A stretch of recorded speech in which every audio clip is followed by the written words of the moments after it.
I got the tie. You got the yeah, I love it. That's it. Yeah, you can't see it on that time. No, Montana State Bobcats. It does say that. No, thank you, Chad. There you go. Yeah, that's good. No, thanks for joining us on this championship eve Friday. Yeah. Weather is the best we've had all year. I love that. So thank you. It really is. Temperatures finally started to warm up. We've got a lot of areas into the 30s, even some 40s showing up on the map. Of course, we have to deal with some wind along with that.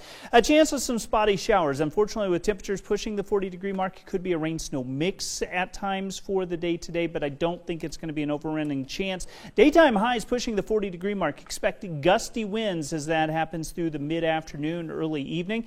Overall, pretty quiet conditions. I'm going to talk about road conditions, the forecast in Frisco.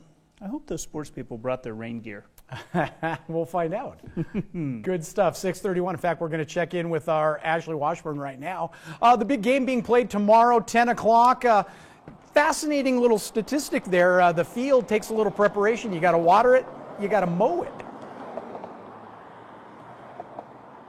Yeah, there's a lot of different things you have to do. And, I have to kind of revert back a little bit. It's funny hearing about this forecast in Frisco because it is colder here than it is in Bozeman. And I should have maybe listened to Matt's forecast last week when I was packing because I did not pack the right stuff, which, kind of talking about this field, there's grass fields everywhere here in Texas. And part of that is because there's no snow and there's really no frigid temps. There's actually frost on the top of his Paul's camera right now because it's so cold. But these grass fields, you see them everywhere here in Texas. You'll never see that in Montana because of the snow, because of the frigid temperatures, which is a little bit different coming on a playing field. So I actually talked to the professional yesterday just to see what the big difference is and see if it's even better or if it's worse for Montana State coming to this grass field, considering they haven't played on one since 2019. Here's what he had to say. Our field is multi-purpose, so it's not as tall as a lot of grass fields are, so it plays very fast. So it can play fast like artificial turf, but it does have it's a lot more forgiving on your feet and your ankles. Meet Tom Jones, head groundskeeper for Toyota Stadium. He's managed their field since its conception in 2004, but with over 30 years in the natural grass business, he's seen a field or two. It's a little more forgiving, so when your cleat plants in the ground, it's not as likely to hold, so it's going to give before your knee or your ankle does. So athletes like it from that perspective. According to Tom, pliability is the biggest advantage of playing on a natural field. Dirt and grass can break apart when force is applied, but turf doesn't possess the same flexibility, which can cause an athlete's leg to bend or break before the blade of artificial grass does. It's a 2-acre golf green. The only thing that's different is instead of a greens grade type of grass that you would putt on, it's more of a tee box grade of grass, so it's more for athletic sport. The last time Montana State played on a natural grass field was in 2019, an overtime victory at Cal Poly. So with over 30 years of experience in the grass field industry, Tom couldn't help but give the Bobcats a tip for this Saturday. I would recommend for the Montana State football players, make sure they wear grass cleats. Oftentimes teams that come in here that only play on artificial turf, they're playing on a different type of cleat. It's a shorter cleat. Then they come out here on grass and they're slipping a lot.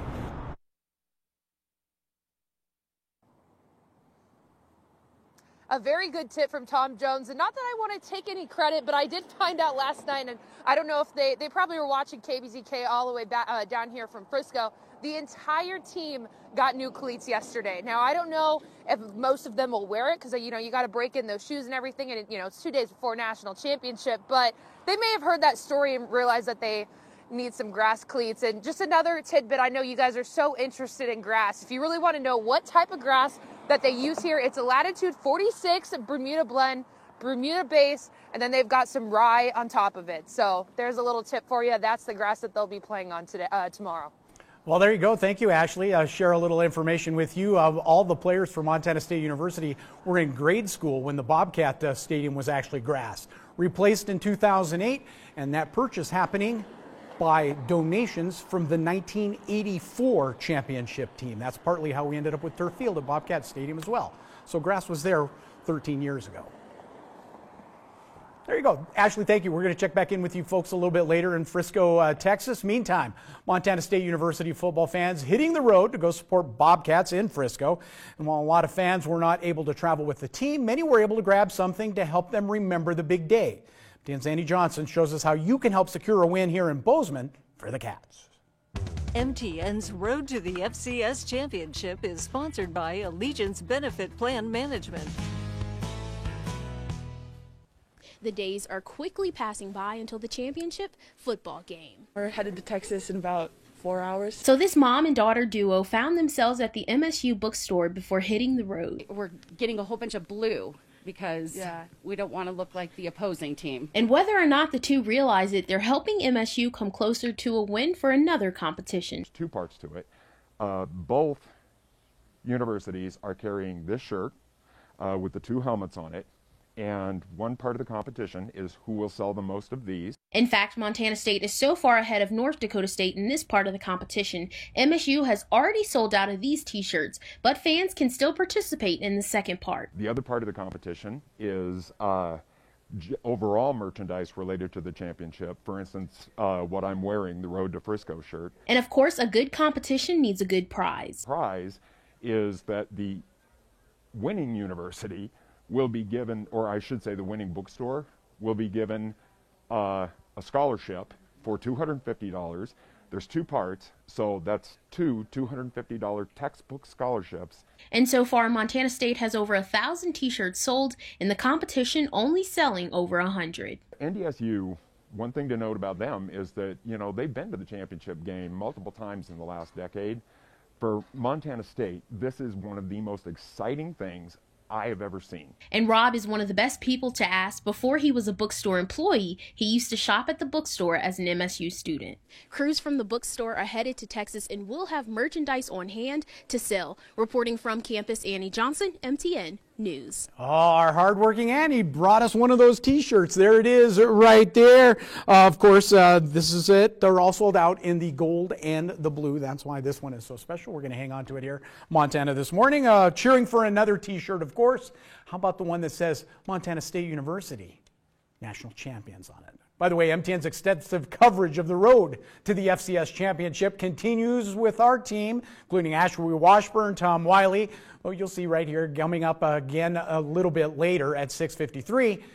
Catch them again on our newscast at 5:30, tonight. Then the two will have championship special. That's tonight, 6:30, KBZK, KXLF, and of course on the KBZK streaming app. 6:38 now in national headlines. Should businesses require their employees to get the COVID vaccine? While a number of companies and institutions have their own requirements, not every business is doing it, which is why President Biden wants his vaccine mandate to take effect next month. What's standing in his way? Supreme Court hearing on Friday. Our Joe St. George takes a look at what is at stake and why it's so difficult to predict the outcome. The pandemic this January continues to surge. More than 103,000 people are currently hospitalized with COVID-19, according to the Department of Health and Human Services, a number not seen in more than 4 months. But wherever you live or however your town is doing, you will be impacted by what happens after a Supreme Court hearing Friday. This continues to be a pandemic of the unvaccinated. That's when President Biden's vaccine mandate is heard at the Supreme Court. Leaders in 27 states say the law is unconstitutional and violates freedoms. They want the conservative-leaning court to strike it down. As a reminder, the president wants, beginning February 9th, every private business with at least 100 employees to mandate vaccines or implement rigorous testing. Fines could be $14,000 per violation. Additionally, his administration wants to mandate every healthcare worker who works at a hospital that accepts federal funds to get the vaccine. How justices will rule is difficult to predict because so far this pandemic, they have struck down some public health orders but allowed others to continue. For instance, state vaccine mandates for healthcare workers in New York were allowed, and they also allowed a mandate at the University of Indiana to go ahead. But those were not federal health orders, which the Supreme Court hasn't been afraid to strike down. Last year, justices ruled the CDC overstepped its authority by banning evictions. At the center of all of this is the authority of the relatively unknown government organization, OSHA, which was created in 1970. The Biden administration believes existing law gives the agency the authority to enforce vaccine mandates. Regardless of what happens at the Supreme Court, the president is losing support among members of Congress regarding the vaccine mandate. Currently, a majority in the U.S. Senate opposes the mandate. On Capitol Hill in Washington, I'm Joe St. George. Of course, the story we're going to continue to follow here on Montana This Morning. Meantime, it's time for another break.